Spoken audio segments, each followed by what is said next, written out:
Wow, what a match! 22 বছর বয়স Cooper Connolly, Australia থেকে আসা এই প্লেয়ারটা আইপিএল 2026-এ আইপিএলে নিজের প্রথম ম্যাচ কিন্তু খেলতে নামছে। আর ডেবিউ ম্যাচেই কিন্তু একটা ম্যান অফ দ্য ম্যাচের মতো ইনিংস কিন্তু খেলে দিল কুপার কনলি, যার ইনিংসের কথা না বললেই নয়। যে 44 বলে 72, ম্যাচটা সেই প্রথম থেকে নিজে হাতে শেষ পর্যন্ত শেষ না করে কিন্তু মাঠ থেকে বেরোয়নি। 44 বলে 72 করে গেছে, যেখানে ছিল 5টা 4 5টা 6, স্ট্রাইক রেট ছিল 163। নিজে হাতে দাঁড়িয়ে পাঞ্জাবকে কিন্তু এই ম্যাচটা হারের মুখ থেকে টেনে নিয়ে ম্যাচটা জেতালো এই কুপার করলি। দুর্দান্ত ইনিংস ভাই।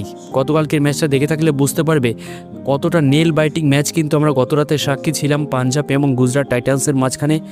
গুজরাট টাইটান্স 162 করেছিল 20 ওভারে। একটা সময় দেখে মনে হচ্ছিল 20 ওভারে হয়তো 190 প্লাস বা 200 হতে পারে, কিন্তু মাঝখানে মিডিল ওভারে কিন্তু অনেকটাই স্লো খেলে ফেলেছে। শুভমান গিল থেকে শুরু করে জস বাটলার থেকে শুরু করে গ্লেন ফিলিপস, ওয়াশিংটন সুন্দর, প্রত্যেকেই একজনের ব্যাট থেকেও ভালো কোনো ইনিংস কিন্তু আমরা দেখতে পাইনি।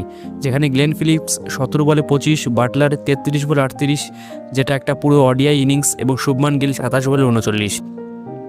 এর দরুন কিন্তু 162 করেছিল গুজরাট টাইটান্স। আর এই রিপ্লাইয়ে পাঞ্জাব একটা সময় ছিল 110 রানে 2 উইকেট। সেখান থেকে ম্যাচটা মনে হয়েছিল খুবই ইজিলি কিন্তু পাঞ্জাব কিংস এই ম্যাচটা জিততে সক্ষম হবে, কারণ এই ম্যাচ ভাই 17-16 ওভারের মধ্যে শেষ করে দেওয়ার কথা যেরকম শুরুটা করেছিল। কিন্তু একের পর এক উইকেট কিন্তু পড়তে থাকে, ম্যাচের মোড় কিন্তু ঘুরতে থাকে নানাভাবে।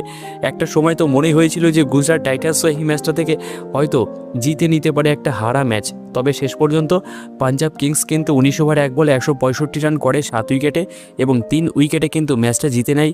আর যার মূলে কিন্তু দাঁড়িয়ে আছে সেই কুপার কনলি। 44 বলে 72 করে গেছে নিজে হাতে, বলতে গেলে একা হাতে কিন্তু এই ম্যাচটা জিতিয়েছে পাঞ্জাব কিংসকে। তো এই ম্যাচটা যে মিস করেছো ভাই, দারুণ কিছু মিস করে গেছো। তো ভিডিওটা কেমন লাগলো অবশ্যই কিন্তু কমেন্টে জানিও। সঙ্গে আইপিএলের ম্যাচগুলো তোমাদের কেমন লাগছে সেটাও কিন্তু অবশ্যই কমেন্টে জানিও।